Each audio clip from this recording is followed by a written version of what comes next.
There are places the world forgets. Not abandoned, not destroyed, just erased. Hidden somewhere between memory and time itself. Maps refuse to hold them.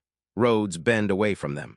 And those who wander too close often leave with nothing but a feeling they cannot explain or no memory at all. But every so often, someone finds one. In the year 1783, a cartographer named Samuel Vance did exactly that. Samuel was not the kind of man who believed in myths. He believed in measurements, in ink and parchment, in lines that defined the world and gave it shape. For years, he had traveled across lands most people would never dare to explore, documenting forgotten territories and filling in the empty spaces left behind by others. But there was one space, one blank stretch of land that refused to be filled.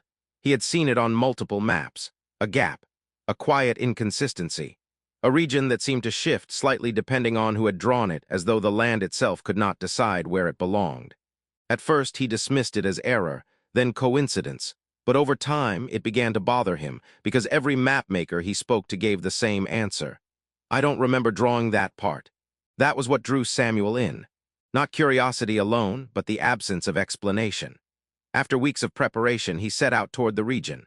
The journey was long and uneventful at first, leading him through familiar terrain, rolling hills, quiet forests, and scattered settlements that welcomed him with warmth and routine conversation. But the closer he got, the quieter things became. The roads grew narrower. The trees stood taller and closer together, blocking out the sky. Even the wind seemed to thin, as though it had less reason to pass through this place. And then one evening, just before dusk, he saw it, a valley, hidden between two ridges that should not have been there, at least not according to any map he had ever studied. Samuel stood at the edge of the hill, staring down into it. And there, nestled at its center, was a village. At first glance, it looked ordinary.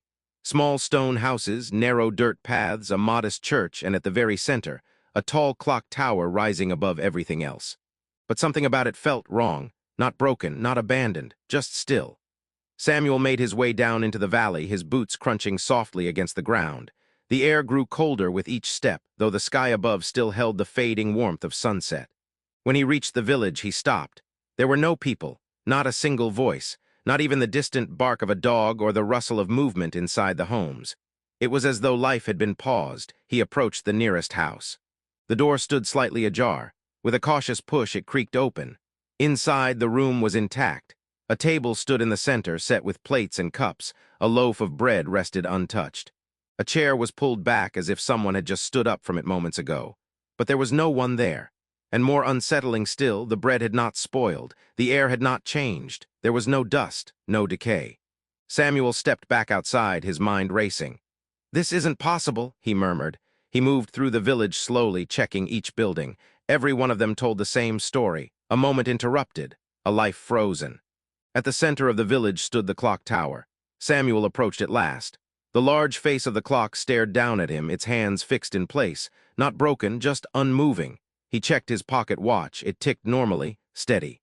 Unbothered, but something about the tower unsettled him more than anything else, because it felt like it was watching him. That night, Samuel stayed in one of the houses. He lit a candle and wrote in his journal, his hand steady but his thoughts anything but. "This place exists outside the natural flow of time," he wrote. "Everything remains, but nothing progresses." He paused, then added, "I fear I am not meant to be here." As the night deepened, the silence became heavier. Not empty, but filled with something unseen. And then he heard it. A faint sound, ticking. Samuel froze. He looked toward his pocket watch. It had stopped, but the ticking continued, slow, steady, coming from somewhere nearby.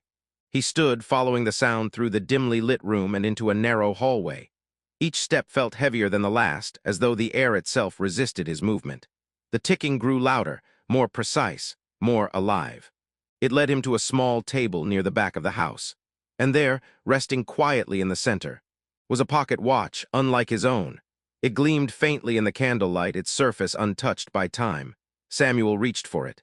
The moment his fingers closed around the metal, everything changed. The silence shattered. The air rushed back into the world like a breath long held, and suddenly, voices, laughter, footsteps. Samuel staggered back as the village came alive around him. Outside, people moved through the streets. Doors opened and closed. Conversations filled the air. The warmth of life returned in an instant, but something was wrong. The movements were too precise, too perfect. A woman walking past the window repeated the same step, again and again, and again. A man lifting a bucket paused mid-motion, then reset, performing the same action without variation. Children ran through the street laughing, but their laughter looped, identical in tone and timing. Samuel stepped outside. The entire village was caught in repetition, trapped in a single moment, over and over. "They're not alive," he whispered. "They're echoes." The watch in his hand ticked louder, guiding him, pulling him toward the clock tower. He didn't resist. Inside the tower, a narrow staircase spiraled downward, beneath the ground. Into darkness. At the bottom, he found a chamber. And what he saw there stole the breath from his lungs. Clocks, hundreds of them, lining the walls, hanging from the ceiling, resting on shelves and scattered across the floor, each one ticking, but none of them in sync, different times, different rhythms. Chaos contained within order, and at the center of it all, a massive mechanism, broken, silent. Samuel stepped closer. "This is the source," he said, "the heart of it all." The watch in his hand slowed, then stopped. And in that instant, the ticking ceased, the voices above vanished, the movement ended, time froze again. Samuel tried to move, but he couldn't, his body locked in place, his breath held, his thoughts trapped in a single moment. Above him, the village returned to stillness. Years passed, seasons changed beyond the valley, but within it nothing moved, until one day. Another traveler arrived. Drawn by the same absence, the same mystery, he stepped into the village and